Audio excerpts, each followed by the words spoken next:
ఉగాది రోజు పండుగను ఎలా జరుపుకోవాలి? ఉగాది పండుగ రోజు చేసిన పనులే అన్ని రోజులు చేయం మనం. కానీ ఉగాది పండుగ రోజు ఏం చేయాలి అన్నప్పుడు మామూలుగా మన పెద్దలు ఏం చెప్పారంటే అభ్యంగన స్నానం చేయాలి. వేప పువ్వు ప్రసాదాన్ని స్వీకరించడం. చేదు కోసం వేప పువ్వు ఉంది, తీయదనం కోసం బెల్లం ఉంది, వగరు కోసం మామిడి పిందెలు. ఉగాది రోజు మనం ఏం చేయకూడదు? జీవితంలో ఎప్పుడూ ఏ పనులు చేయకూడదో ఉగాది నాడ కూడా ఆ పనులే చేయకూడదు. ఈ సంవత్సరం యొక్క పేరు, దానికి అర్థం, అందులో ఉండే విశేషం పరిశీలించుకుని దీన్ని బట్టి ఈ సంవత్సరం అంతా ఇలాగే ఉంటుంది అని అనుకుంటాం. కానీ ఈ సంపదను ప్రసాదించేది అన్నప్పుడు సంపద అంటే ప్రశాంతంగా ఉండడం సంపద, ఆనందంగా ఉండడం సంపద, ఐకమత్యంతో ఉండడం సంపద. ఎందుకు పంచాంగ శ్రవణం చేస్తాం? కర్మ సాధక, మనం చేయవలసిన పనులను సాధింపజేస్తుంది. పంచాంగ శ్రవణం తప్పనిసరిగా వినాలని, పంచాంగ శ్రవణం చేయాలని అంటారు. ఈ గ్రహం ఇక్కడ ఉందో 2 ఏళ్ల దాకా వివాహం ప్రసక్తి లేదు, ఇలా చెప్తూ ఉంటాం మనం. ఇక్కడ మనం గమనించవలసింది ఏంటంటే ఈ గ్రహాలన్నీ ఈ నిర్ణయం ప్రకారం వీడి బతుకు ఎలా నడవాలో దానికి సంబంధించిన నక్షత్రంలో పుడతాడు, దానికి సంబంధించిన రాశిలో ఉంటాడు. ఇప్పుడు ఈ సంవత్సరం రైతుల పంటలు ఎలా పండుతాయి, ఇలా ప్రకృతి గురించి కూడా పంచాంగం చెబుతుంది కదా, దాన్ని ఎలా చూడాలి? అసలు నిజానికి పంచాంగంలో చెప్పే జ్యోతిషం అంతా కూడానండి కంట్లో గుచ్చుకోవాల్సిన ముళ్ళు కాల్లో గుచ్చుకుంది. కాలం మనకు అనుకూలంగా మారాలంటే మనం ఏం చేయాలి? పాండవులు అరణ్యవాసం చేశారు, నలుడు చాలా బాధలు పడ్డాడు, హరిశ్చంద్రుడు ఓలుడు కష్టాలు పడ్డాడు. ఎందుకు చెప్తున్నారు అంటే శ్రీరామనవమి నాడు శ్రీరాముడిని పూజిస్తాం, కృష్ణాష్టమి నాడు కృష్ణుడిని పూజిస్తాం, ఉగాది నాడు ఏ దైవాన్ని పూజించాలి?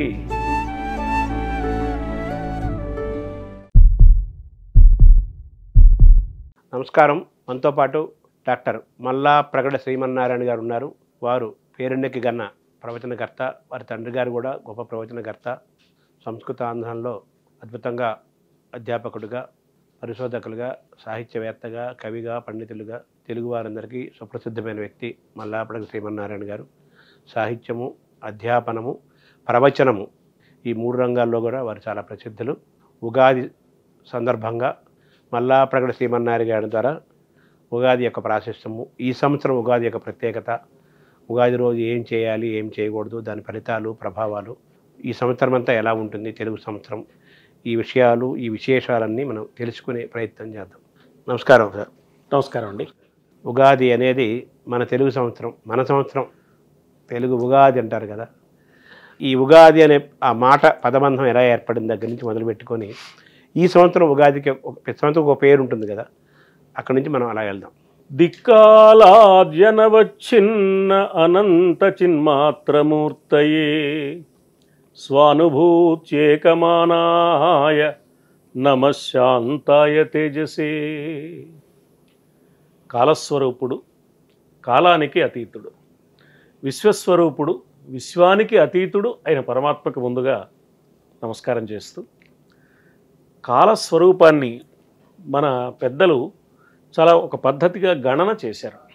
ఈ గణనలో సంవత్సర ఆరంభం చైత్ర శుద్ధ పాడ్యమి నాడు ప్రారంభం అవుతుందని, అందువల్ల దానికి తెలుగు సంవత్సరాది అనే పేరుతో మనం పండుగ చేసుకుంటున్నాం. తెలుగు వాళ్ళకి మాత్రమే కాకుండా మన పొరుగు రాష్ట్రమైన కర్ణాటక ప్రజలకు కూడా ఈ ఉగాదే సంవత్సర ఆరంభంగా ఉంది. అలాగే మహారాష్ట్రలకు కూడా ఈ ఉగాది తెలుగు వాళ్ళకు ఉన్న ఉగాదే వాళ్ళకు కూడా సంవత్సర ప్రారంభంగా ఉంది. అయితే మిగతా రాష్ట్రాల వాళ్ళకి లేదు. ఇది ప్రధానంగా తెలుగు వారికి సంబంధించిన పండుగ. పొరుగు రాష్ట్రాల వారికి ఒకళ్ళిద్దరికి ఉన్నా కూడా తెలుగు వాళ్ళు దీనికి విశేషమైన ప్రాధాన్యం ఇస్తూ ఉంటారు. ఈ ఉగాది అనే పేరే చాలా చిత్రమైన పేరండి. దీన్ని మన పెద్దలు ఏమన్నారంటే ఇది యుగాది.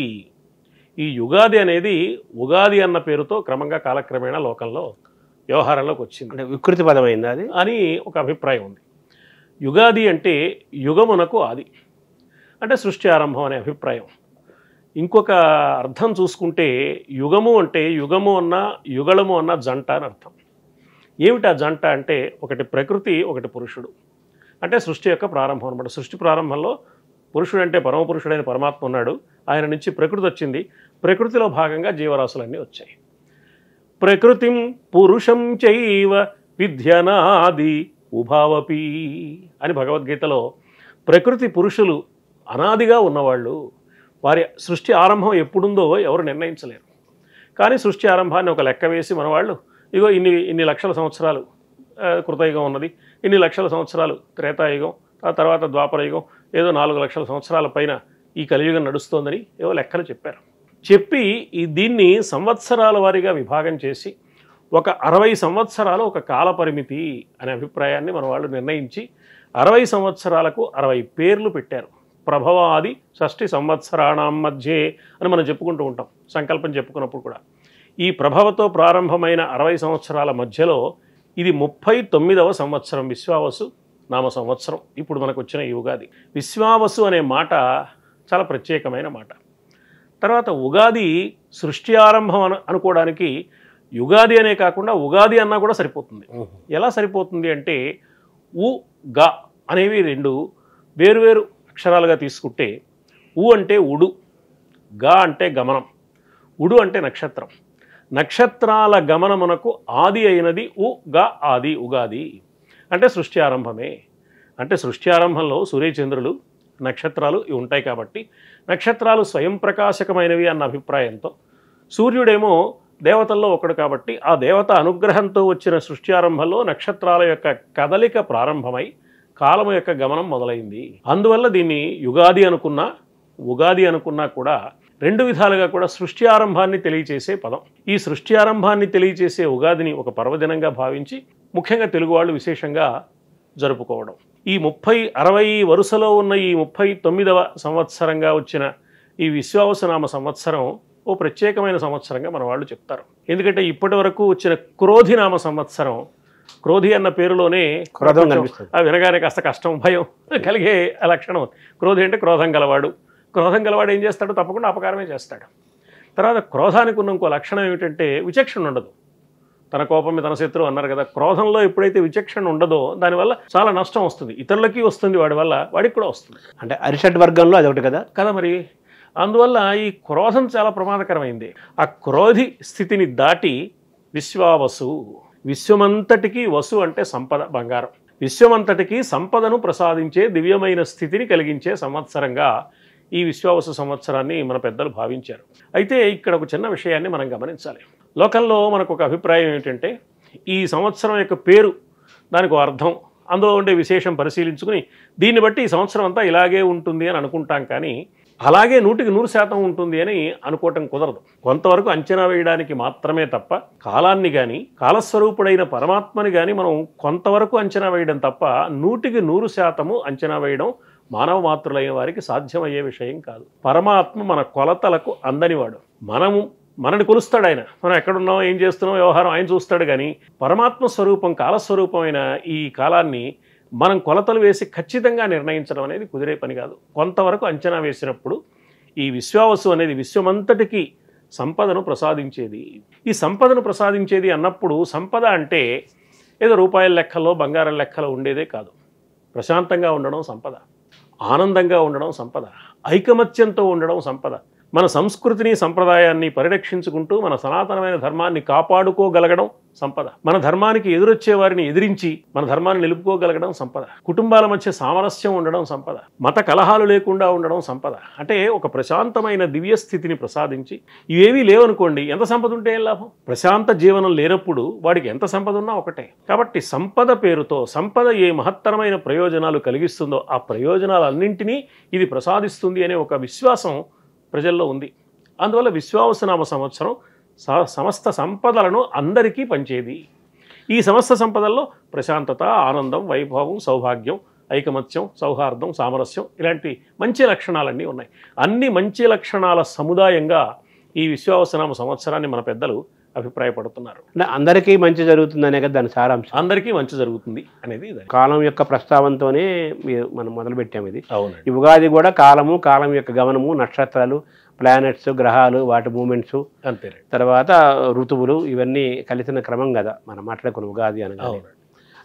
ఈ రాసుల వాళ్ళకి ఎలా ఉంటుంది, వీళ్ళకి ఎలా ఉంటుంది, ఇలా ఉంటుంది, ఇలా ఉంటుందని కూడా చెప్పుకోవటం, పంచాంగ శ్రవణం చేయటం, ఇవన్నీ కూడా సరే ఉగాది పచ్చడి తినటము ఇవన్నీ ఎలాగ ఉన్నాయి. ఈ పంచాంగ శ్రవణం చేస్తారు కదా, ఎందుకు పంచాంగ శ్రవణం చేస్తారు? ఈ పంచాంగం అనేది మనకున్న ఒక కాలాన్ని గణన చేసుకోవడానికి ఏర్పడిన ఒక ప్రత్యేకమైన ప్రక్రియ. తిథిర్వారం చ నక్షత్రం యోగ కరణమేవచ.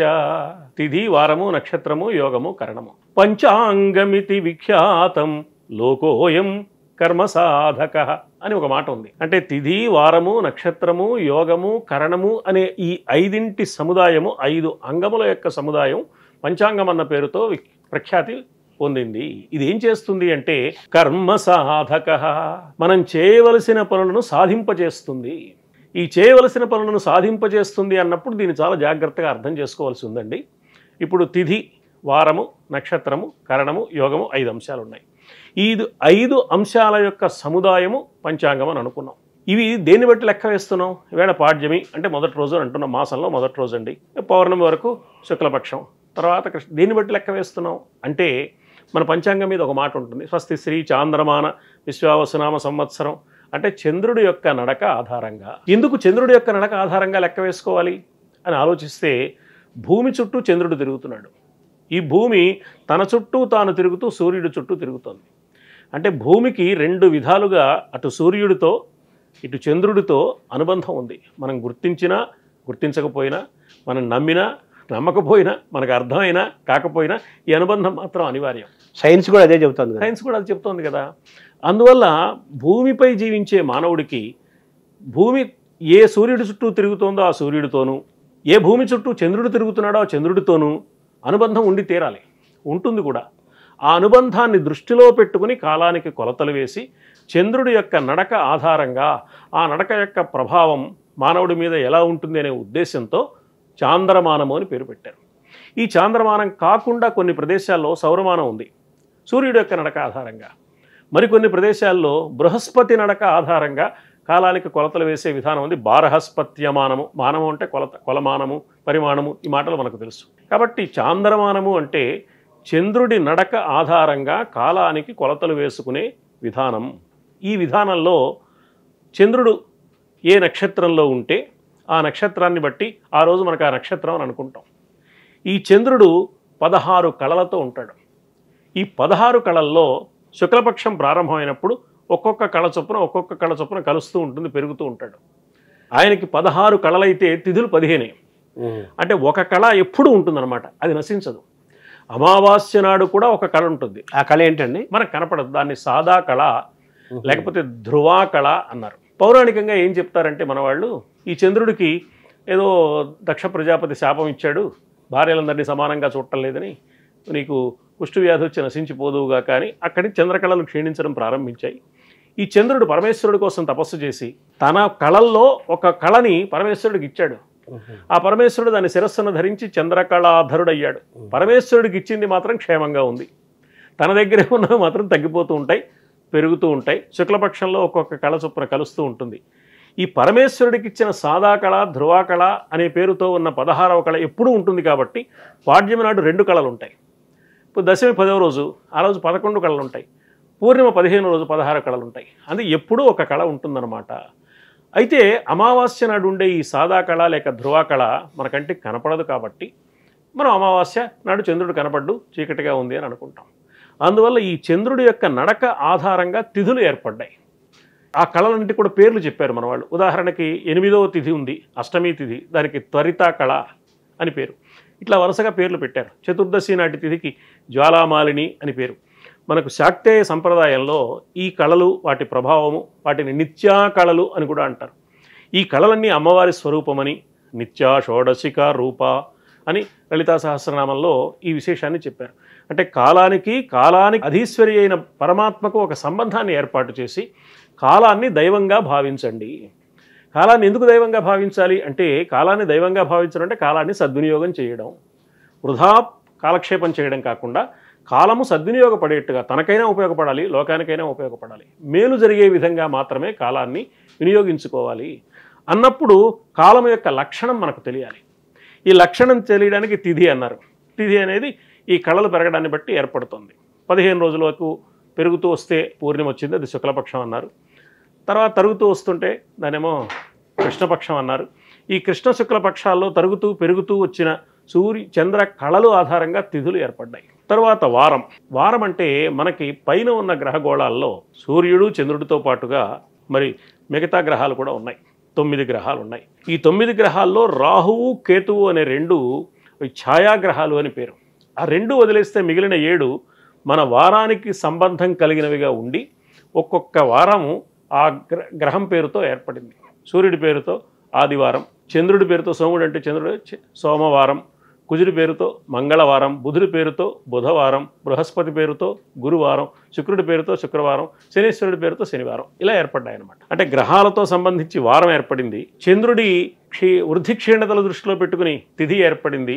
చంద్రుడు ఏ నక్షత్రంతో కూడి ఉంటే ఆ నక్షత్రాన్ని బట్టి ఆ రోజు ఆ నక్షత్రాన్ని మనం గణన చేసుకుంటాం. ఈ చంద్రుడు ఆ నక్షత్రంతో కూడి ఉండడంలో కూడా ఒక ప్రత్యేకత కనపడుతుందండి. అదేమిటంటే మనకొచ్చే మాసాలన్నీ కూడా ఆ చంద్రుడు ఏ నక్షత్రంతో పూర్ణిమ నాడు కూడి ఉంటాడో ఆ మాసంలో దాన్ని బట్టి ఆ మాసానికి పేరు పెట్టారు. చైత్రం అనే వైశాఖం అనే పేర్లు ఉన్నాయి కదా. చిత్తా నక్షత్రంతో కూడి ఉంటే చైత్రం, విశాఖ నక్షత్రంతో కూడి ఉంటే వైశాఖం. ఎప్పుడైనా ఒకసారి ఆ పూర్ణిమ నాటికి ఆ పేరు గల నక్షత్రంలో ఆ క్రమంలో వరుసలో రాలేకపోతే ఒక మాసం గడువిస్తే వస్తాడనమాట. అందుకని ఈ మాసం రాలేదు కాబట్టి ఇందాకటి మాసం వెళ్ళిపోయింది, తర్వాత రావాల్సిన మాసం ఇంకా రాలేదు, అందుకని ఈ మధ్యలో వచ్చేదాన్ని అధిక మాసం అన్నారు. ఇలాంటి అధిక మాసాలు 5 సంవత్సరాలకి 2 వస్తాయి అని చెప్పి మహాభారతంలో విరాట పర్వం చివరిలో భీష్మాచార్యుల వారు చెప్పారు. పంచమే వర్షే 2 మాసా ఉపజాయతః తేషాం జ్యోతిక్రమాత్ కాలాతిక్రమేణ వ్యతిరేకాణం. ఈ కాలక్రమంలో వచ్చే మార్పుల వల్ల జ్యోతిష్చక్రంలో వచ్చే పరిణామం ఆధారంగా 5 సంవత్సరాలకు 2 అధిక మాసాలు వస్తాయి అని ఒక లెక్క చెప్పారు. మనం చూస్తే లెక్క వేస్తే నిజంగా భీష్మాచార్యుడి చేత వ్యాసుల వారు పలికించిన మాట, తిక్కన గారు చేసిన అనువాదం యథాతథంగా మనకు సరిపోతుంది అనిపిస్తుంది. అందువల్ల ఈ కాలగణనం మన పూర్వులు చాలా ఆలోచించి ఓ పద్ధతిగా బాగా అంచనా వేసి మరి నిర్ణయం చేశారు అనే విషయం మనకి అర్థమవుతుంది. కాబట్టి తిథి, వారము, నక్షత్రము, మాసము, పక్షము వచ్చాయి. ఇక యోగము, కరణము అని 2 ఉన్నాయండి. ఈ భూమి ఏమో సూర్యుడి చుట్టూ తిరుగుతోంది అనుకున్నాం, చంద్రుడేమో భూమి చుట్టూ తిరుగుతాడు అనుకున్నాం. ఈ సూర్యుడికి చంద్రుడికి కొంత దూరం ఉంటుంది. ఈ పరిభ్రమణంలో ఏమవుతుందంటే సూర్యచంద్రుల మధ్య ఉన్న దూరం ఎప్పుడు ఒకే విధంగా ఉండదు, అది మారుతూ ఉంటుంది. సూర్యుడికి చంద్రుడికి ఉన్న దూరాన్ని బట్టి వచ్చే మార్పులు ఎన్ని రకాలుగా ఉంటాయో ఆ మార్పులన్నీ దృష్టిలో పెట్టుకుని వాటికి పేర్లు పెట్టారు. యోగము అని, యతీపాత యోగం, విష్కంభ యోగం, ఇలాంటి కొన్ని పేర్లు పెట్టారు. అది దాన్ని యోగం అంటారు. ఇందులో కొన్ని సమయాలు మనం తత్కార్య నిర్వహణ చేయడానికి అనుకూలంగా ఉంటాయని, కొన్ని అనుకూలించవని ఒక అభిప్రాయం లోకంలో ఉంది. ఈ అభిప్రాయం గురించి మనం తర్వాత మాట్లాడుకుందాం. తర్వాతది కరణం. కరణము అంటే తిథ్యర్థం కరణం. ఈ తిథి పేరుతో ఎంత సమయం ఉంటుందో అందులో అర్ధ భాగాన్ని కరణము అన్నారు. ఈ తిథి, వారము, నక్షత్రము, యోగము, కరణము ఈ 5ంటితో కూడింది కాబట్టి పంచాంగమితి విఖ్యాతం లోకోయం కర్మసాధక అని ఒక మాట మన సంప్రదాయంలో కనపడుతోందండి. కాబట్టి కాలాన్ని 5 విధాలుగా గణన చేసుకోవడానికి వీలుగా ఏర్పడిన ఒక గణాంక శాస్త్రం లాంటిది పంచాంగము అని మనం చెప్పుకోవాలి. అంటే ఈ పంచాంగ శ్రవణం తప్పనిసరిగా వినాలని, పంచాంగ శ్రవణం చేయాలని అంటారు. ఆ రోజేమో ఆయా రాష్ట్రాల వాళ్ళకి ఇలాంటి ఫలితాలు ఉంటాయని, ఏదో లాభం ఇంతని, నష్టం ఇంతని, కీర్తి ఇంతని, అపకీర్తింతని, అవునండి, ఆరోగ్యం ఇంతని, అనారోగ్యం ఇంతని వాళ్ళు ఎక్కడ వేసి చెబుతుంటారు. ఇదేమో ఇండివిజువల్గా ఒక్కొక్కరికి వాళ్ళ జాతకం ప్రకారం, వాళ్ళ రాశి ప్రకారం చెప్తుంటారు. అలాగే ఓవరాల్గా ఆ ప్రాంతానికి, ఆ దేశానికి సంబంధించి చెబుతుంటారు. ఇంతవరకు విశ్వసిస్తాం. ఇందులో శాస్త్రీయత ఏంటి? ఇది శాస్త్రీయమైందే కానీ మన అవగాహనలో మనం కొంచెం తెలుసుకోవాల్సిన ఒక అంశం ఉందండి. చిన్న పొరపాటు జరుగుతుందని అనిపిస్తుంది. ఇప్పుడు ఫలానా చోట ఫలానా గ్రహం ఉంది, ఈ గ్రహం ఇక్కడ, మీ జాతకంలో ఈ గ్రహం ఇక్కడ ఉన్నందువల్ల ఇది జరుగుతోంది, ఈ గ్రహం ఇక్కడ ఉన్నందువల్ల ఇది జరిగే అవకాశం ఉంది, ఇది జరిగే అవకాశం లేదు, ఈ గ్రహం ఇక్కడ ఉన్నందువల్ల వివాహ యోగం ఉంది, ఈ గ్రహం ఇక్కడ ఉన్నందువల్ల 2 ఏళ్ల దాకా వివాహం ప్రసక్తి లేదు, ఇలా చెప్తూ ఉంటాం మనం. ఇక్కడ మనం గమనించవలసింది ఏంటంటే ఈ గ్రహాలన్నీ దే ఆర్ ఓన్లీ ఇండికేటర్స్. అవి కారణం కాదు, అవి తెలియచేసేవి, సూచన చేసేవి. ఇప్పుడు ఉదాహరణకి తుఫాన్ వస్తుంది, ఏదో ఫలానా ఓడరేవులో 3వ ప్రమాద సూచిక ఎగరేశారు అంటారు. 3వ ప్రమాద సూచిక ఎగరేసినందువల్ల తుఫాన్ రావటంలా, వస్తున్న తుఫాన్ని సూచింప చేయడానికి 3వ నెంబర్ ప్రమాద సూచిక ఇంత తీవ్రంగా వస్తుంది, 1వ నెంబర్ సూచిక, 2వ నెంబర్ ప్రమాద సూచిక అని చెప్తున్నారు. అంటే ఈ తుఫాను ఎంత తీవ్రంగా వస్తుందో తెలియచేసే సూచికలు తప్ప అవి కారకమైనవి కావు, కారణమైనవి కావు. ఈ గ్రహాలు కూడా అంతే. ఇక్కడ బుధగ్రహం ఉంది కాబట్టి మంచి జరుగుతోంది, కాబట్టి బుధగ్రహం పుణ్యగ్రహం, ఇంకేదో గ్రహం ఉంది ఇది పాపగ్రహం. ఈ అభిప్రాయాలు శాస్త్రాన్ని మనం అర్థం చేసుకోవడంలో వచ్చిన పొరపాట్లు, అపార్థాలు. అందువల్ల గ్రహాలు కారణమైనవి కావు. అందుకని గ్రహం వల్ల జరిగింది, ఆ గ్రహం ఉంటే బాగుంటుంది, ఈ గ్రహం ఉంటే బాగుండదు, ఈ కొన్ని పాపగ్రహాలు, కొన్ని దుష్టగ్రహాలు, కొన్ని మంచి గ్రహాలు, ఈ అభిప్రాయం అవగాహన లోపం వల్ల వచ్చింది అని అనిపిస్తుంది మనం జాగ్రత్తగా పరిశీలిస్తే. కాబట్టి కాలం యొక్క ప్రభావంలో ఏది జరగాలో అది జరుగుతుంది, జరిగేదాన్ని అవి తెలియచేస్తాయి. తెలియచేస్తే ఏంటంటే మనం జాగ్రత్త పడడానికి, ఇక ముందు రాబోయే చోట ఓ స్పీడ్ బ్రేకర్ ఉంది కాబట్టి కొంచెం నిదానంగా వెళ్ళాలి, ఇక్కడ ఏదో ఫలానా ఉంది, యాక్సిడెంట్ జోన్ అని పెడుతూ ఉంటారు బోర్డు, కాస్త నిదానంగా వెళ్ళాలి. మనం చేసే జీవన సంబంధమైన ప్రయాణానికి మనం ఎలాంటి జాగ్రత్తలు తీసుకోవాలో జరగబోయేది ఏమిటో సూచన ద్వారా కొంత తెలుసుకుని మనం జాగ్రత్త పడడానికి అది పనికొస్తుంది తప్ప ఈ గ్రహాలకేవో శాంతి చేయిస్తే ఆ ఫలితం ప్రమాదం తప్పుతుంది అనే మాట కూడా కొంతవరకే యథార్థం అనిపిస్తుంది. మా జల్లెళ్ళు మన అమ్మగారు చమత్కారంగా శాంతి మనశ్శాంతి కోసమే నాన్న అని చెప్పి, ఏదో మనం చేశాం కాబట్టి మనకేం ప్రమాదం రాకుండా ఉంటుందని తృప్తి పడడానికే కానీ నిర్ణయం ఒకటి ఉంటుంది, ఆ నిర్ణయం ప్రకారం జరుగుతుంది. ఇంకొక మెట్టు ముందుకు వెళితేనండి ఇంకో విషయం చెప్పాలి ఇక్కడ. ఏమిటంటే అది అసలు ఈ నిర్ణయం ప్రకారం వీడి బతుకు ఎలా నడవాలో దానికి సంబంధించిన నక్షత్రంలో పుడతాడు, దానికి సంబంధించిన రాశిలో ఉంటాడు. రాశి వల్ల వీడికి మార్పు కాదు, వీడు చేసుకున్న పుణ్యపాప కర్మల ఫలితాన్ని అనుభవించడానికి ఎంత మోతాదులో సుఖం రావాలో, ఎంత మోతాదులో దుఃఖం రావాలో, ఎంత మోతాదులో ఆనందం కలగాలో, ఎంత మోతాదులో విచారం కలగాలో, ఎంత మోతాదులో మానము అవమానము, కలిమి లేమి, ఇలాంటివన్నీ ఈ ద్వంద్వాలన్నీ ఎంత మోతాదులో ఈ జీవుడు అనుభవించవలసి నిర్ణయమై ఉన్నదో ఆ నిర్ణయానికి తగినట్టుగా ఆ నక్షత్రంలో పుడతాడు, ఆ రాశిలో పుడతాడు. రాశిలో పుట్టినందువల్ల ఈ ఫలితం కాదు, ఈ ఫలితం అనుభవించడం కోసమే రాశిలో పుట్టాడు. ఇది ఆ శాస్త్రాన్ని మనం సరిగ్గా అర్థం చేసుకుంటే మనమే కారణం కానీ, మనం చేసే కర్మకాండలే కారణం కానీ, మనం చేసే మంచి పనులు చెడ్డ పనులే కారణం కానీ ఆ గ్రహాలు కారణం కాదు. అంటే కర్మ సిద్ధాంతం ఉంది ఇక్కడ అనేది మనం గమనించాలి, కర్మ సిద్ధాంతాన్ని విశ్వసించాలి. అంతే కదా. లేకపోతే మరి ఆ గ్రహంలో పుట్టాలని ఎవరు చెప్పారు? మనం అనుకుని పుట్టామా ఆ గ్రహంలో పుట్టాలని, ఆ రాశిలో పుట్టాలని, ఆ తిథినాడు పుట్టాలని, ఆ నక్షత్రంలో పుట్టాలని? ఇవి మన చేతుల్లో ఉన్నవి కాదే. ఇప్పుడు ఇండివిజువల్గా అయితే మీరు చెప్పినట్టుగా వాడి నక్షత్రము, వాడి రాశి, వాడి లగ్నము, వాడి జాతకం ప్రకారం ఇవి జరుగుతూ ఉంటాయి అనేది మనకు అర్థమైంది. ఇప్పుడు ఈ సంవత్సరం రైతులకు పంటలు ఎలా పండుతాయి, ఇక లేకపోతే ప్రకృతి వైపరీత్యాలు వస్తాయి, ఇలా ప్రకృతి గురించి కూడా పంచాంగం చెబుతోంది కదా, దాన్ని ఎలా చూడాలి? అసలు నిజానికి పంచాంగంలో చెప్పే జ్యోతిషం అంతా కూడానండి వ్యక్తిగతం కాకుండా సృష్టిగతమే. సృష్టికి సంబంధించిన విషయాలు చెప్పడం కోసమే జ్యోతిషం పుట్టింది. దాన్ని జ్యోతిష్ చక్రం అన్నారు. పైన ఉండే గ్రహ గోళాలతో కూడిన ఈ మండలం మొత్తాన్ని మన పరిభాషలో, వేదాంత పరిభాషలో ఏమన్నారంటే పౌరాణికంగా జ్యోతిష్ చక్రం అన్నారు. అంటే జ్యోతిష్ స్వరూపాలే, సూర్యుడైనా చంద్రుడైనా జ్యోతిష్ స్వరూపాలే. ఎందుకంటే రామాయణం చివరిలో భరతుడు రాముడికి 14 సంవత్సరాల తర్వాత ఇప్పటివరకు రాజప్రతినిధిగా ఉన్నాను, మళ్ళీ నీకు రాజ్యాన్ని అప్పగించేస్తున్నానయ్యా అని ఒక మాట అంటాడు. మా అమ్మ ద్వారా ఈ రాజ్యం నాకు వచ్చింది, మళ్ళీ ఈ రాజ్యాన్ని నీకు తిరిగి అప్పగించేస్తున్నాను, నువ్వు స్వీకరించు, ఏదో ప్రపంచం అంతా నీకోసం ఎదురు చూస్తోంది అన్న తర్వాత భరతుడు చిత్రమైన మాట అంటాడు. ఏమన్నాడంటే భరతుడు, యావదావర్తతే చక్రం యావతీ చ వసుంధరా తావతీ త్వమిహ లోకస్య స్వామిత్వం అనువర్తయ. ఎంతకాలము కాలచక్రము భూమిని ధరిస్తూ ఉంటుందో అంతకాలము సమస్త లోకాలు నువ్వు పరిపాలించు అన్నాడు. ఇప్పుడు మనకు సందేహం వస్తుంది, వాల్మీకి మహర్షి ఇలా రాశారేమిటి, భరతుడు ఇలా మాట్లాడుతున్నాడు ఏమిటి అని. ఇప్పుడు రాముడు మామూలు మానవ మాతృడుగానే పుట్టాడు. మానవ మాతృడుకు ఆయుష్ పరిమితి ఉంటుంది, ఎల్లకాలం ఎలా పరిపాలిస్తాడు? తర్వాత దశరథ మహారాజు గారి కుమారుడు, వీళ్ళ బాబుగారి ముళ్ళు ఏముంది, అయోధ్య రాజ్యం వరకు, మొత్తం అన్ని లోకాలు ఎలా పరిపాలిస్తాడు? అంటే అర్థం ఏమిటంటే ఎంతకాలం కాలచక్రం భూమిని ధరిస్తూ ఉంటుందో అంతకాలము సృష్టి మొత్తానికి అధిపతిగా ఉన్నవాడు పరమాత్మ. ఆ పరమాత్మ ఇదివరకు మత్స్యంగా వచ్చాడు, కూర్మంగా వచ్చాడు, వరాహంగా వచ్చాడు, ఇప్పుడు రాముడుగా వచ్చాడు, రేపు కృష్ణుడిగా రాబోతున్నాడు అని కాలచక్రం యొక్క ప్రభావం. కాలస్వరూపుడు పరమాత్మ, అన్ని కాలాల్లో జ్యోతిస్వరూపంగా ఆయనే ఉంటాడు. కాలస్వరూపము జ్యోతిస్వరూపము కూడా అతడే. ఈ జ్యోతిస్వరూపంగా ఉన్న పరమాత్మ వెలుగుల ముద్దగా జ్యోతిష్ చక్రంగా ఉన్నాడు. గ్రహాలన్నీ గోళాలన్నీ అవే.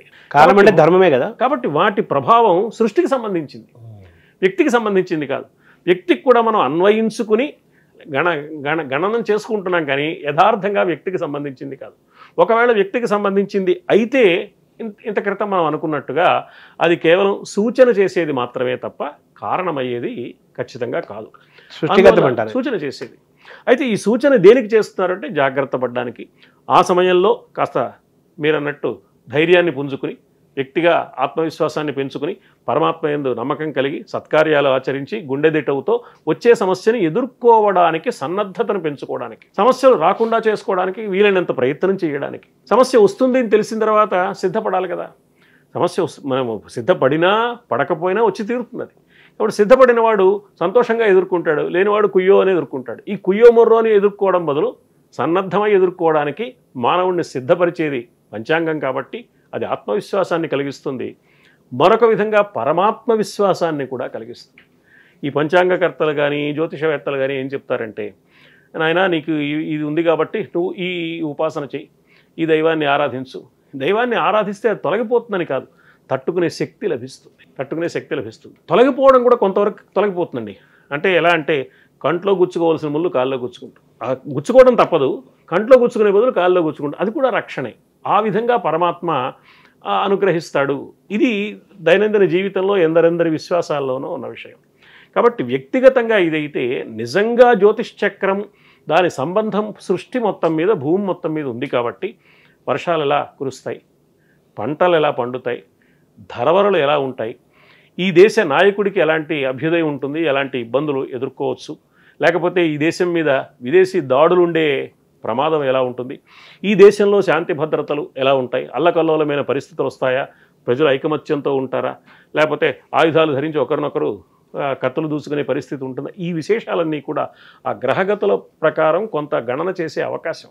అయితే ఇందాక అనుకున్నట్టుగా ఇది 100% ఇలాగే ఉంటుంది అని మాత్రం ఎవరూ నిర్ణయించలేరు. కొంతవరకు అంచనా వేయడానికి మాత్రమే అవకాశం ఉంటుంది. ఆ అంచనా వేసేదాన్ని చెబితే ఈ అంచనాన్ని తెలుసుకుని సామూహికంగా ఉండే విషయాన్ని అర్థం చేసుకోవచ్చు, తనకు వ్యక్తిగతంగా ఉండేదాన్ని అర్థం చేసుకుని తీసుకోవాల్సిన జాగ్రత్తలు తీసుకుని మానవుడు ఆచితూచి అడుగు వేయడానికి, జాగ్రత్తగా జీవన గమనాన్ని సాగించడానికి ఒక ప్రేరణ కలిగిస్తుంది పంచాంగం. కాబట్టి పంచాంగ శ్రవణం తప్పకుండా సంవత్సర ఆరంభంలో చెయ్యండి. అంటే వినటము, శ్రవణం అంటే వినటమే కదా. వినటం అంటే ఆలోచించడం, అర్థం చేసుకోవాలి. పూర్వం ఏంటంటే మహారాజులు పరిపాలించేటప్పుడు అండి, మనం జాగ్రత్తగా ప్రాచీన చరిత్ర పరిశీలిస్తే రాజులు ఏం చేసేవారంటే రాజాస్థానంలో పంచాంగ శ్రవణం ఏర్పాటు చేసేవారు. ఏర్పాటు చేసి ఆ రాజుగారు ఆ సంబంధిత శాఖకు సంబంధించిన మంత్రులందరినీ పిలిచి పంచాంగం వినమనేవారు. ఇక్కడ వ్యవసాయ శాఖ మంత్రి ఉంటాడు, పంటలు ఎలా పండుతాయి, వర్షాలు ఎలా కురుస్తాయో పంచాంగంలో చెప్తారు. దీన్ని బట్టి వ్యవసాయ శాఖ మంత్రి ఏ జాగ్రత్తలు తీసుకోవాలి. ఆర్థిక శాఖ మంత్రి ఉంటాడు, ఈ సంవత్సరం ఆర్థిక సంక్షోభం ఏర్పడుతుంది అని పంచాంగంలో చెప్తారు. ఆర్థిక సంక్షోభం వచ్చినప్పుడు ఆర్థిక మంత్రి ఏం చేస్తే ప్రజలకు ఇబ్బంది లేకుండా చేయగలుగుతాడు, అది ఆర్థిక మంత్రి ఆలోచించుకోవాలన్నమాట. ఇలా మంత్రులు ఈ పంచాంగ శ్రవణం విని దేశం మొత్తానికి సంబంధించిన గణనని అర్థం చేసుకుని వాళ్ళు జాగ్రత్త పడి పరిపాలన సక్రమంగా ధర్మబద్ధంగా ప్రజలకు వీలైనంత ఎక్కువ సుఖాన్ని కలిగించడానికి, వీలైనంత తక్కువ కష్టంతో వాళ్ళు బయటపడేందుకు వీలుగా చేయడానికి వాళ్ళు ఆలోచించుకోవాలనేది మహారాజుల యొక్క అభిప్రాయం.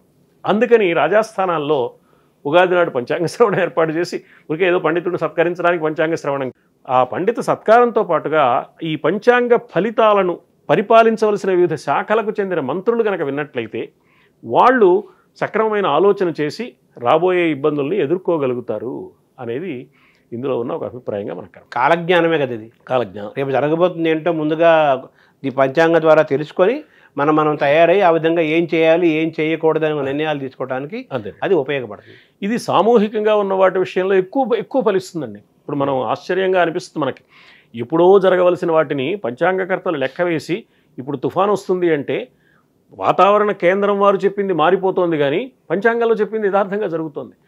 ఆశ్చర్యపోతాం అనమాట ఆ గణన వేసే విధానం. అయితే శాస్త్రీయంగా గణన వేయాలి, సిద్ధాంతంలో ఎప్పుడు తప్పు ఉండదు. సిద్ధాంతి సరైన వాడు అవునా కాదా, శాస్త్రం సరైనది, శాస్త్రి సరిగ్గా ఉన్నాడా లేదా, ఈ విషయాలు మనం జాగ్రత్తగా చూసుకుంటే సరైన అంచనా గనక వేస్తే శాస్త్రం ఎప్పుడు పొరపాటు మాట చెప్పదు. అది మనకి అనుభవంలో తెలుస్తున్నమాట. ఉగాది రోజు మనం ఏం చేయాలి, ఏం చేయకూడదు, ఆ పండుగను ఎలా జరుపుకోవాలి, చేయాల్సినవి చేయకూడనివి ఏమైనా ఉన్నాయా? ఉగాది మనకి ఇంకొక సంప్రదాయం, ఒక విచిత్రమైన విశ్వాసం ఏముందంటేనండి, ఉగాది నాడు ఏం చేస్తే సంవత్సరం పొడుగునా అదే చేస్తాం. ఇది ఒక అభిప్రాయం. ఆ పండగ పేరును బట్టి, ఆ ఉగాది పేరును బట్టి ఏర్పడ్డ అభిప్రాయాలతో పాటుగా సెంటిమెంట్స్ అంటాను చూసారా, ఇది ఒక విశ్వాసం అనమాట. ఆ రోజు ఏం చేస్తే ఆ సంవత్సరం అంతా చేస్తాం. ఎందుకు చేస్తాం? ఉగాది పండుగ రోజు కళాశాలకు సెలవు ఇస్తారు, ఉద్యోగస్తులందరికీ సెలవు ఉంటుంది. సంవత్సరం పొడుగున సెలవు ఉంటుందా? ఉండదు కదా. సందర్భం పనులు మారిపోతుంటాయి. ఉగాది రోజు పిండి వంటలు చేసుకుంటాం, రోజు పిండి వంటలు తినాం కదా. ఇది ఒక విశ్వాసం, అంటే ఆ వంకతో ఆ ప్రేరణతో మంచి పనులు చేయడానికి ప్రోత్సహించడం అనమాట. ఈవేళ నుంచి ఈ సంవత్సర ఆరంభంలో నేను ఈ పని చేస్తాను, ఈవేళ నుంచి ప్రతిరోజు ఈ మంచి పని చేస్తాను, ఈ రోజు నుంచి ప్రతివాడికి నేను కనీసం ఒక్క వ్యక్తికైనా అన్నదానం చేస్తాను, ఈ సంవత్సరం అంతా చేస్తాను, నేను అనాథాశ్రమంలో ఏదో ఒక పేదవాడికైనా వస్త్ర సత్కారం చేస్తాను, ప్రతి నెల మొదటి రోజు చేస్తాను, లేదా ప్రతి సంవత్సరం మొదటి రోజు చేస్తాను, లేకపోతే ఋతువుకు ఒకసారి చేస్తాను, ఏదో అనుకుని ఇలా ఓ సత్కార్యాలు చేయడానికి ప్రేరణ కలిగించడం కోసం ఈ మాట చెప్పారు. కానీ ఉగాది పండుగ రోజు చేసిన పనులే అన్ని రోజులు చెయ్యం మనం. కానీ ఉగాది పండుగ రోజు ఏం చేయాలి అన్నప్పుడు మామూలుగా మన పెద్దలు ఏం చెప్పారంటే అభ్యంగన స్నానం చేయాలి అంటే తలస్నానం. అభ్యంగన స్నానం అంటే ఒంటికి నూనె కూడా రాసుకుని, ఒంటికి నూనె రాసుకోవాలి. ఇప్పుడు ఎవరు నువ్వుల నూనె రాసుకోవాలి. తర్వాత సున్నిపిండితో మర్దన చేసుకోవాలి. అంటే శరీర సంబంధమైన మాలిన్యాన్ని వదిలించుకోవడం అందులో లక్ష్యం. దాంతోపాటు అది వ్యాయామంగా ఆరోగ్యానికి కూడా సహకరించే అంశం. అది కేవలం శరీర ఆకర్షణ అందచందాలే కాదు, ఆరోగ్య రక్షణ కూడా అందులో భాగంగా ఉంది. కాబట్టి ఆరోగ్య రక్షణ, పవిత్రతా భావం, వీటి కోసం అభ్యంగన స్నానం మొదటి అంశం అండి. తరువాత రెండో అంశం ఏమిటంటే వేప పువ్వు ప్రసాదాన్ని స్వీకరించడం. వేప పువ్వు పచ్చడి, వేప పువ్వు ప్రసాదం అంటాం మనం. ఎందుకండి అది నిజానికి దాని పేరు వేప పువ్వు ప్రసాదం అని పేరే, కానీ అందులో వేప పువ్వు ఒక్కటే ఉండదు, 6 అంశాలు కలిసి ఉంటాయి. వేప పువ్వు ఉన్నది, బెల్లం ఉంది తీయదనం కోసం, వేప పువ్వు చేదు కోసం వేప పువ్వు ఉంది, తీయదనం కోసం బెల్లం ఉంది, ఉప్పు ఉన్నది 3, వగరుగా ఉండే మామిడి పిందెల ముక్కలు ఉన్నాయి, వగరు కోసం మామిడి పిందెలు, మరి తీయదనం కోసం బెల్లం, ఉప్పు సరే, చింతపండు రసం అదేమో పులుపు కోసం, తర్వాత మిరియాలు. మనకి మిరపకాయ అనేది ఆధునిక కాలంలో వచ్చింది, బ్రిటిష్ వాళ్ళు వచ్చాక వచ్చింది, కానీ అది మెక్సికో నుంచి వచ్చింది, పోర్చుగీస్ వాళ్ళు వచ్చాక వచ్చింది. నిజానికి మనకి ప్రాచీన కాలంలో మిరియమే, మిరియపు కాయ, మిరపకాయ అనే పేరుతో తర్వాత వచ్చింది. ఈ మిరపకాయ అంటాం కానీ, కాబట్టి కారం కోసం మిరియాలు. ఇలా ఈ 6 రుచులు కలిసి, 6 రుచులు కలిసిన పదార్థాన్ని సమ్మేళనం చేసి చక్కగా దాన్ని ప్రసాదంగా ఏర్పాటు చేసి పరమాత్మకు నివేదన చేసి మనం ప్రసాదంగా స్వీకరించాలి అనేది ఒకటి. అయితే ఇక్కడ ఒక గొప్ప సందేహం ఏమొస్తుందంటే, శ్రీరామనవమి నాడు శ్రీరాముడిని పూజిస్తాం, కృష్ణాష్టమి నాడు కృష్ణుడిని పూజిస్తాం, మహాశివరాత్రి నాడు పరమేశ్వరుడిని పూజిస్తాం, దసరాలో అమ్మవారిని, ఉగాది నాడు ఏ దైవాన్ని పూజించాలి, అది ఎక్కడ ఫలానా దేవుడు అని లేదు.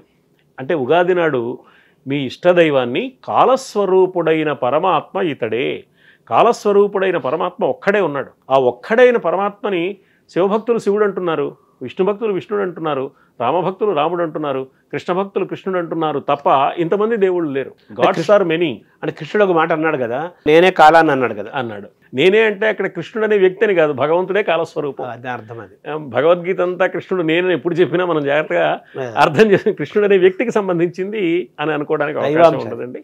అందువల్ల కాలస్వరూపుడైన పరమాత్మని మనం ఆరాధించుకునే పండుగ ఉగాది పండుగ.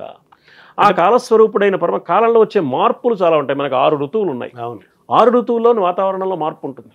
ఇప్పుడు మండు వేసవి కాలంలో మరి ఏసీ గదిలో ఉంటే తప్ప ఉండలేని స్థితి నుంచి మరి కార్తీక మాసం, మార్గశిర మాసం వచ్చేసరికి అసలు ఫ్యాన్ కూడా వద్దు, దుప్పటి కప్పుకుని పడుకుంటాం, రగ్గు కప్పుకుని పడుకుంటాం, ఇంత మార్పు వస్తుంది వాతావరణం. అవును, వాతావరణంలో ఎన్ని రకాల మార్పులు వస్తే మనం ఏం చేస్తున్నాం, ఎప్పటికప్పుడు ఆ వచ్చే మార్పుకు అనుగుణంగా మనం సర్దుబాటు చేసుకుంటున్నాం. ఎండ వచ్చిందని బాధపడలేదు, దానికి రక్షణ ఏర్పాట్లు చేసుకుంటాం. వాతావరణంలో వచ్చి ఏం చేస్తామండి, ఎండ కదా అనుకోవట్లేదు, ఏం చేస్తామండి మంచు కురుస్తుంది కదా మంచులో బాధపడలేదు, రక్షణ పొందే ఏర్పాటు చేస్తున్నాం. అలాగే కాలంలో వచ్చే మార్పులు వచ్చాయి కాబట్టి భరించాలి అని కాకుండా మనం జాగ్రత్త పడి వాటి ప్రభావం, దుష్ప్రభావం మన మీద ప్రసరించకుండా మనం జాగ్రత్త పడే ఏర్పాట్లు తీసుకోవాలి. అన్నీ వచ్చి తీరతాయి, రాకూడదని ఆశించడం కానీ, రావని అనుకోవడం కానీ తెలివి తక్కువతనం. రాకుండా ఉండవు. కాలం అన్న తర్వాత కాలంలో అన్ని ప్రభావాలు ఉంటాయి. ఎంతసేపు పగలే ఉండదు, రాత్రి అవుతుంది, ఎంతసేపు రాత్రే ఉండదు, పగలవుతుంది. అలాగే కష్ట నష్టాలు, మంచి సుఖదుఖాలు అన్నీ అలాంటి ఉంటాయి. ఇప్పుడు కాళోజీ నారాయణరావు అని ఆధునికగా ఉన్నాడు. ఆయన ఏమన్నాడు, ఉదయం కానే కాదనుకోవడం నిరాశ, ఉదయించి అలాగే ఉండిపోవాలనుకోవడం దురాశ. ఇది జరగదు, అది జరగదు. కాబట్టి సుఖము తప్పదు, దుఃఖము తప్పదు, మానము తప్పదు, అవమానం తప్పదు, కలిమి తప్పదు, లేమి తప్పదు. వాటిని మనం అర్థం చేసుకుని ఆ సమయంలో మనం ఎలా దానికి ప్రతిస్పందించాలి, ఏం చేయాలి, ఎలాంటి జాగ్రత్తలు స్వీకరించాలి, వాటిని ఎలా రిసీవ్ చేసుకోవాలి, ఆ వచ్చిన సమస్యను, కష్టాన్నో, ఇది మనకు నేర్పడానికి, మనను సంసిద్ధులను చేయడానికి ఇది ఉపయోగపడుతుంది. ఈ భావంతో ఈ ఉగాది పచ్చడి మన జీవితంలో వచ్చే అన్ని రకాల మార్పులకు, మలుపులకు ఒక సంకేతంగా భావించి, ఇది కాలం యొక్క ప్రభావంతో వస్తుంది కాబట్టి కాలస్వరూపుడుగా మన ఇష్టదైవాన్ని భావించి ఆ ఇష్టదైవానికి నివేదన చేసి ఏ దైవానికైనా పర్వాలేదు, కాలస్వరూపుడైన పరమాత్మకు నివేదన చేసి ప్రసాదంగా స్వీకరించడం అనేది రెండో అంశం అండి.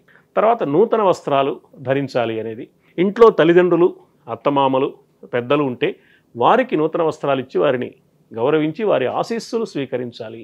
వారు పితృదేవతలుగా మారిపోతే కాలధర్మం చెందిన వారైతే వారి పేరుతో ఎవరికైనా వస్త్ర సత్కారం చేయడం, అది కూడా ఉగాది నాడు చేయవలసిన మంచి పనుల్లో ఒక పనిగా మన పెద్దలు చెప్పారు.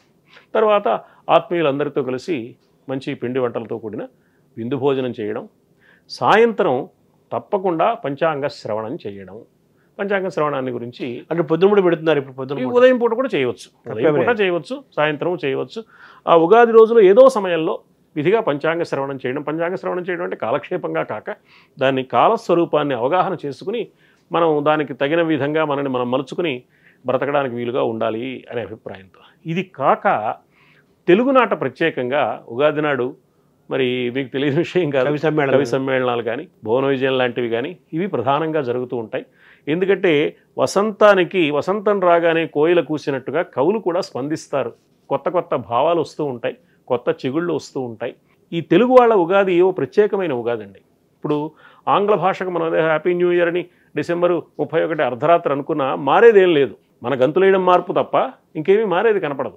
కానీ ఇక్కడ ఋతువు మారుతోంది, మాసం మారుతోంది, కాలంలో మార్పు కనపడుతోంది, ఆ ప్రకృతి యొక్క వికాసంలో మార్పు కనపడుతోంది. కాబట్టి ఇన్ని విధాలుగా చూస్తే ఇది యథార్థమైన నూతన సంవత్సరంగా మనం భావిస్తాం. కాబట్టి ఈ వినూత్నమైన భావాలతో సమాజానికి కావలసిన సందేశాన్ని ఈ ప్రకృతి నుంచి అందుకుని కవులు అందించగలుగుతారు. కాబట్టి కవి సమ్మేళనాలు, భువన విజయం వంటి కార్యక్రమాలు విశేషంగా జరగడం, లేదా పురాణ ప్రవచనం చేసి కాలస్వరూపాన్ని తెలియజేసి ఎవరైనా పెద్దలు చెబితే ఆ ప్రబోధాన్ని స్వీకరించడం, ఇటువంటి సత్కార్యాలతో ఉగాదిని గడుపుకోవాలి అని మన పెద్దలు ఆ విధానాన్ని మనకు తెలియజేశారు. ఉగాది రోజు మనం ఏం చేయకూడదు సార్? చేయకూడదు ఏమైనా ఉన్నాయా? ఉగాది రోజున ఏమి చేయకూడదు అంటే నిజం చెప్పాలంటేనండి, జీవితంలో ఎప్పుడూ ఏ పనులు చేయకూడదో ఉగాది నాడు కూడా ఆ పనులే చేయకూడదు. అదే అంటే మరి అధర్మంగా ప్రవర్తించడం, అసత్యం పలకడం, ఎదుటివారిని హింసించడం, బాధించడం, వేధించడం, అవమానించడం, మరి ఎదుటివారి ద్రవ్యాన్ని అపహరించడం, ఇటువంటి పనులు ఏవి కూడని పనులుగా మన పెద్దలు చెప్పారో అవి ఎప్పుడూ చేయకూడదు. ఉగాది నాడు కూడా ప్రత్యేకంగా చేయకూడదు. ఎందుకు చెప్పారంటే ఇందాక మనం అనుకున్నాం ఉగాది నాడు ఏం చేస్తే సంవత్సరం పొడుగునా అది చేస్తాడు. కాబట్టి కనీసం ఉగాది నాడైనా ఆలోచన ఉంటే ఈవేళ ఒక్కరోజన్నా నేను పవిత్రంగా ఉంటాను, ఓహో ఉగాది రోజు ఉన్నాను కదా, ఈ సంవత్సరం అంతా ఎందుకు ఉండకూడదు, కనీసం ఈ నెల ఎంత ఎందుకు ఉండకూడదు, ఈసారి ఉగాది ఆదివారం వచ్చింది ప్రతి ఆదివారం కనీసం ఎందుకు ఉండకూడదు అని ఇలా ఒక ప్రారంభం అన్నమాట. ఈ ప్రారంభంతో క్రమంగా వాడు సంస్కారవంతుడు కావడానికి ఇది ఒక విధానంగా మన పెద్దలు చెప్పారు. అందుకని మంచి పనులు చేయండి. మన వేదవాంగ్మయం చెబుతుంది, యాని అనవద్యాని కర్మాణి తాని సేవితవ్యాని నో ఇతరాణి. ఏవి మంచి పనులో అవి చేయండి, ఏవి మంచి పనులు కావో అవి ఎప్పుడూ చేయకండి. అది ఉగాది నాడు కూడా వర్తించే మాట తప్ప ప్రత్యేకించి ఉగాది నాడు ఈ పని చేయొద్దు అనే మాట ఎక్కడ మనకు కనపడదు. ఈ 6 రుచులతో కూడిన ఆ పచ్చడిని తినిపించడంలో కాలంలో జీవితంలో తీపి, చేదు, వగరు, కోపము, పులుపు అన్నీ ఉన్నట్టుగా జీవితంలో అనేక రసాలు అనేక రకాల అనుభూతులు ఉన్నట్టుగానే ఉంటే ఒక సంకేతంగా కూడా ఈ 6 రుచులతో కూడింది మనకి ఇవ్వటం. ఈ 6 రుచులకి 6 ఋతువులకి ఏమైనా సంబంధం ఉందా? అది కూడా కనిపిస్తుందండి. ఋతువుల్లో వచ్చే మార్పు మనకు చాలా ఆశ్చర్యకరంగా ఉంటుంది కదా. ఇప్పుడు మధుమాసం అన్నాం వసంత ఋతువుని, అదేదో మనకు ఆహ్లాదకరంగా ఆనందంగా ఉంటుంది. ఒక మధుర పదార్థం తిన్నప్పుడు కలిగే ఆనందం ఎలాంటిదో అలా అనిపిస్తుంది. ఇలా 6 ఋతువులకి 6 రుచులకి కూడా ముడిపెట్టి మన పెద్దలు చమత్కారమైన మాటలు కొన్ని చెప్పారు. అయితే ఖచ్చితంగా ఈ ఋతువు ఈ రుచికి సంబంధించింది అని మనం విభాగం చేసి చెప్పడానికి అవకాశం కనపడదు. కానీ 6 ఋతువులు 6 రుచులకు సంకేతం. ఋతువుల్లో వచ్చే మార్పులు కాల ప్రభావంలో ఎలా ఉంటాయో జీవితంలో వచ్చే మార్పులు కూడా అంతే. ఇది గుర్తింప చేయడానికి ప్రసాదం స్వీకరించండి అంటున్నారు తప్పిస్తే ప్రత్యేకించి వగరు ఫలానా ఋతువుకి ఏదో చేదు ఫలానా ఋతువుకి సంకేతం అని మనం గీత గీసి చెప్పినట్టుగా చెప్పడానికి అవకాశం కాదు. అంటే ఈ ఋతువుల క్రమంలో అంటే సీజన్ బట్టి ఆ కాలంలో మన ఆహారము, అది వ్యవహారం, వాడే దుస్తులు, జీవన విధానము, ఆహారం కూడా మారుతూ ఉంటుంది, మారాలి కదా. అవునండి, ఆరోగ్యం కోసం అది కూడా చెప్పారు. ఇప్పుడు మనకి రాయలవారు ఆ అముక్తమాల్యద కావ్యంలో ఆ విష్ణుచిత్తుడు అందరికీ విందు భోజనాలు వచ్చిన యాత్రికులందరికీ పెడుతున్నాడు. వేసవికాలం ఎలాంటి భోజనం పెట్టాడు, వర్షాకాలం ఎలాంటి భోజనం పెట్టాడు, చలికాలం ఎలాంటి భోజనం పెట్టాడు కూడా రాశారు. ఎందుకు అంటే ఆ సమయంలో అటువంటి ఆహారాన్ని స్వీకరిస్తే ఆరోగ్యానికి మంచిది, ఆ దృష్టితో అన్నమాట. అలాగా మనం ఆహారాన్ని స్వీకరించడం విషయంలో ఆరోగ్యం లక్ష్యంగా జాగ్రత్తలు పాటించడానికి కూడా ఈ సంకేతాలు మన పెద్దలు ఏర్పాటు చేసినట్టే మనం భావించాం. ఏ ఋతువుల్లో ఏ ఏ కాలమాన పరిస్థితుల్లో పగలు రాత్రులు ఏమేమి తింటే ఆరోగ్యం, ఏ తింటే అనారోగ్యము, ఏది తినకపోతే మంచిది, ఏవి తింటే మంచిదని మన శాస్త్రకారులు రాశారు. దాన్ని మనం పాటించడం కూడా ఈ ఆరు రుచులు పచ్చడి కూడా అది ఒక రకమైన సంకేతం. సర్వసాధారణంగానండి మనకి ఏమిటంటే ఈవేళ కాలంలో వచ్చిన మార్పు కారణంగా వ్యవసాయంలో కూడా అనేక రకాల విప్లవాలు వచ్చాయి, పరిశోధనలు వచ్చాయి, ఎక్స్పెరిమెంట్స్. వాటి వల్ల అన్ని రకాల పంటలు అన్ని సమయాల్లో పండుతున్నాయి, అన్ని పండ్లు అన్ని ఋతువుల్లో వస్తున్నాయి, అన్ని కూరగాయలు అన్ని ఋతువుల్లో వస్తున్నాయి. కానీ పూర్వం ఏం చేశారంటే ఏ ఋతువులో అందుబాటులోకి వచ్చే ఫలాలు ఆ ఋతువులో మీరు స్వీకరించండి, అందుకే ఆ ఋతువులో వస్తున్నాయి అందుబాటులోకి. ఆ సమయంలో ఆ ఫలాలు స్వీకరించడం ద్వారా, ఆ కాయగూరలు భోజనంలో స్వీకరించడం ద్వారా మీరు ఆ ఋతువులో వచ్చే మార్పుని శరీరం తట్టుకోగలుగుతుంది, రోగ నిరోధక శక్తి పెరగడానికి అది దోహదం చేస్తుంది అనే ఒక అభిప్రాయం. ఆ ఋతువులో వచ్చే మార్పుని శరీరం తట్టుకోవాలి కాబట్టి ఏ ఋతువులో వచ్చే మార్పును తట్టుకోవడానికి ఆ ఋతువులో లభించే ఆహార పదార్థాన్ని స్వీకరించడం. వేసవి కాలంలో బాగా మరి ఉష్ణత ఎక్కువగా ఉంటుంది కాబట్టి నీరు ఎక్కువగా తీసుకోవాలి, పలుచని పదార్థాలు తీసుకోవాలి, ఇలాంటివన్నీ చెప్పారనమాట. నూనె పదార్థాలకు దూరంగా ఉండండి, ఇట్లాంటి విధానాలు చెప్పి ఆరోగ్య రక్షణే లక్ష్యంగా ఏ ఋతువులో అందుబాటులో వచ్చేవో ఆ ఋతువులో స్వీకరించమనేది మన పెద్దలు చెప్పిన ప్రధానమైన మాట. ఇప్పుడు డాక్టర్లు కూడా సీజనల్ ఫ్రూట్స్ అంటారు కదా. అవునండి, సీజనల్ ఫ్రూట్స్ తినండి, అది చాలా ఆరోగ్యం అంటున్నారు కదా. అది మరి డిఫరెన్స్ సైన్స్ చెప్పేది, మరి ఋషులు చెప్పింది, పురుగులు చెప్పింది, అది అంటే మన సంప్రదాయంలోనే సైన్స్ ఉంది కదండి. మరి సైన్స్ కంటే ఎక్కువ కూడా ఉన్నాయి కొన్ని విషయాలు, సైన్స్కి అందరి విషయాలు కూడా కొన్ని ఉన్నాయి. అయితే కాలంలో ఏమైందంటేనండి, ప్రాచీన కాలంలో దైవం పేరుతో ధర్మం పేరు చెప్తే విశ్వాసం ఉండేది, అందుకని అలా చెప్పారు. అవి విజ్ఞాన శాస్త్ర సంబంధమైన విషయాలే. మారుతున్న కాలంలో ఏంటంటే ఆ దేవుడు ఏమిటి, ధర్మం ఏమిటి, ఆరోగ్యాన్ని గురించి ఆలోచించాలి కానీ, సైంటిఫిక్గా ఆలోచించాలి కానీ అంటున్నారు కాబట్టి సైన్స్ పేరుతో చెప్తున్నారు. సైన్స్ పేరుతో చెప్పిన, దైవం పేరుతో చెప్పిన విషయం ఒకటే. ఆ కాలంలో ఆ విశ్వాసాలు ఉండేవి కాబట్టి ఇంటికి గడపకి పసుపు పోయండి అని చెప్పేవారు. ఈ పసుపు యాంటీబయాటిక్ కాబట్టి క్రిములు కీటకాలు రాకుండా ఉంటాయి, రక్షణ కలుగుతుంది. మహిళలు కాళ్ళకి పసుపు పూసుకోవాలి, ఏదో ఇంట్లో నేల మీద తడి ఉంటుంది, తేమ తగులుతుంది కాబట్టి ఆ కాళ్ళకి రక్షణ కోసం పసుపు ఇట్లాంటివి గోరింటాకు పెట్టుకోవడం. ఇవి పూర్వం ఏంటంటే ఆచారం పేరుతో చెప్పేవారు, ఇప్పుడు సైన్స్ పేరుతో చెప్తున్నారు. చెప్పింది ఎందుకోసం చెప్పారనేది మారుతున్నా చెప్పిన విషయం మాత్రం ఒకటే, ఏదైనా మన ఆరోగ్యము ఆనందము. ఆరోగ్యం ఇప్పుడేమో ఆచారము సంప్రదాయం అనేవాళ్ళు పేరుతో చెప్పారు, ఇప్పుడేమో ఆరోగ్యానికి లింక్ చేస్తూ చెప్తున్నారు. సో మన ఆచారాలన్నీ కూడా శాస్త్రీయమైనవే, సైంటిఫిక్ అనే, తర్వాత మనిషి యొక్క ఆరోగ్యానికి ఆనందానికి, మనిషి యొక్క సమాజం యొక్క హితాన్ని కోరుకుంటూ చెప్పినవే. అంతే. అయితే మొత్తం ప్రయాణం కాలమే కాలం కాలం అంటున్నాం కాబట్టి కాలం మనకు అనుకూలంగా మారాలంటే మనం ఏం చేయాలి? కాలము విచిత్రము దుస్తరము ఎట్టివారికిన్ అన్నారు పోతన్న గారు భాగవతంలో. ఎర్రన గారు భారతంలో చోట కాల విపర్యంబున సుఖంబును దుఃఖము వచ్చుచుండు, ఎక్కాలము ఏరికిన్ ధ్రువము కాదు సుఖంబును దుఃఖమున్ మహీపాల, బుధుండు తద్వివిధ భంగులెరింగి ప్రమోద ఖేద సంశీలుడు కాడు. ప్రమోద సంశీలుడు కాడు, ఖేద సంశీలుడు కాడు. రెంటను ప్రసిద్ధ పదంబున అప్రమత్తుడై. రెండు సందర్భాల్లోనూ పెద్దలైన వారు నడుచుకున్న మార్గాన్ని గమనించి తాను ఆ మార్గంలో నడుస్తాడు. కష్టం వచ్చినప్పుడు ఏం చేయాలి, సుఖం వచ్చినప్పుడు ఏం చేయాలి. ఇప్పుడు కష్టాలు, అపరిమితమైన కష్టాలు పడిన వాళ్ళ కథలు మనకు ఎందుకు చెప్తున్నారు పురాణాల్లో? 14 ఏళ్ళు అరణ్యవాసం చేశాడు రాముడు, లేకపోతే పాండవులు అరణ్యవాసం చేశారు, నలుడు చాలా బాధలు పడ్డాడు, హరిశ్చంద్రుడు ఓరుడు కష్టాలు పడ్డాడు. ఎందుకు చెప్తున్నారు అంటే ఈ కష్టాన్ని తట్టుకుని ధర్మాన్ని మాత్రం వదలకుండా ఎలా ఉండాలి. కష్టం వచ్చింది కదా అని ధర్మాన్ని వదిలేస్తే రేపు ఇంకేదో కష్టం వస్తుంది, ఎన్ని వదిలేస్తాడు అని వదిలేయడం ముఖ్యం కాదు. ఏ ధర్మాన్ని నమ్మాడో ఆ ధర్మాన్ని కాపాడుకుంటూనే ఆ కష్టాన్ని ఎదుర్కోవడానికి కావాల్సిన మార్గాన్ని మానవుడు తెలుసుకోవాలి అనే అభిప్రాయంతో కాలస్వరూపాన్ని అర్థం చేసుకోండి. ఈ కాలస్వరూపాన్ని అర్థం చేసుకోవడంలో 2 విషయాలు గమనించాలి. కాలానికి మనం బద్ధులమే కానీ కాలం మన ప్రకారం ఉండదు. కాలాతీతులం కాదు కదా. కాదు, కాలాతీతులం కాదు, కాలానికి బద్ధులమే. మనం అవునన్నా కాదన్నా సూర్యాస్తమయం అయి తీరుతుంది, రాత్రి వచ్చేస్తుంది. అవునన్నా కాదన్నా తెల్లవారుతుంది, సూర్యోదయం అవుతుంది. కాబట్టి కాలానికి మనం లోబడి ఉన్నాం తప్ప కాలాన్ని మనం నియంత్రించే వాళ్ళం కాదు అనేది మొదటి విషయం ఖచ్చితంగా మనం అర్థం చేసుకోవాలి. మనం నియంత్రించట్లేదు అంటే ఎవరి నియంత్రణలో ఉంది కాలం? భగవంతుడి నియంత్రణలో ఉంది. భగవంతుడి నియంత్రణలో ఉండడం కాదయ్యా, భగవంతుడే కాలస్వరూపుడు, వేరు వేరు కాదు, వేరు కాదు. కాబట్టి కాలస్వరూపుడైన భగవంతుణ్ణి మనం అర్థం చేసుకుని ఆరాధించడం ద్వారా ఆ కాలంలో వచ్చే కష్ట నష్టాలను తట్టుకోగలిగిన శక్తి మనకు లభిస్తుంది అని చెప్పారు. ఈ కాలస్వరూపుడైన భగవంతుణ్ణి అర్థం చేసుకోవడం, ఆరాధించడం అంటే ఏమిటి?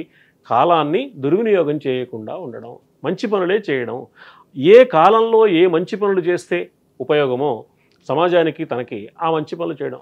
అవి మనం గమనిస్తే జాగ్రత్తగా వేసవి కాలంలో చలివేంద్రలు పెట్టి మరి చాలామందికి మంచినీళ్ళు మజ్జిగ ఇవ్వడం, గొడుగులు దానం చేయడం, పాదరక్షలు దానం చేయడం, ఇట్లాంటి కార్యక్రమాలు. చలికాలంలో దుప్పట్లు, మరి చలికాలంలో దుప్పట్లు, రగ్గులు పంచిపెట్టడం, ఇటువంటి పనులు సంప్రదాయం పేరుతో చేసేవాళ్ళు ఉన్నారు, సంప్రదాయంతో నిమిత్తం లేకుండా సేవా దృక్పథంతో చేసేవాళ్ళు ఉన్నారు. లక్ష్యం సేవే. అంటే మనకు కాలం ఒక్కోసారి పరిస్థితులు అనుకూలంగా లేనప్పుడు సహనాన్ని పాటిస్తూ జాగ్రత్తగా ధర్మంగా ఉంటూ తన వృత్తి ధర్మాన్ని పాటించారు కాబట్టి చివరికి వాళ్ళు ధర్మం గెలిచింది, వాళ్ళు గెలిచారు, మళ్ళీ పట్టాభిషేకం వచ్చారు, రాజ్యాన్ని పాలించారు అనేది మన పూర్వగాథలు. అంతే. సో కాలము అనుకూలంగా మారాలి అంటే మన కాలాన్ని గౌరవిస్తూ ఉండాలి, మనం ధర్మబద్ధంగా ఉండాలి అనే కదా దాని సారాంశం. అంతేనండి. కాలమే అన్నింటికీ కారణం, కాలం సర్వస్య కారణం అని చెప్పారు. కాబట్టి అన్నింటికీ కాలమే కారణం. కాబట్టి కాలస్వరూపుడైన భగవంతుణ్ణి ఆరాధించమని, కాలస్వరూపాన్ని అర్థం చేసుకుని నిగ్రహంతో ఓపికతో ప్రవర్తించమని మనకు సూచన చేసే మంచి పండుగ ఉగాది పండుగ. నమస్కారం. నమస్కారం.